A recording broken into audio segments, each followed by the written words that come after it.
আজিগর হাসপাতালে ঘটে যাওয়া নিন্দনীয় ঘটনায় এবার পথে নামলো মাথাভাঙা মহাবিদ্যালয়ের ছাত্রছাত্রীরা।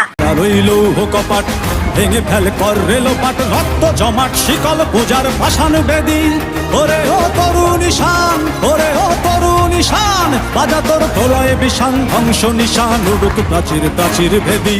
তারা রইল কপাট, তারা রইল কপাট ভেঙে ফেল কর রেলোপাট, রক্ত জমাট শিকল পূজার পাষাণ বেদী।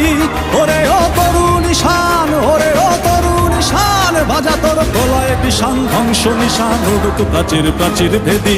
তারা রইল কপাট, তারা রইল কপাট।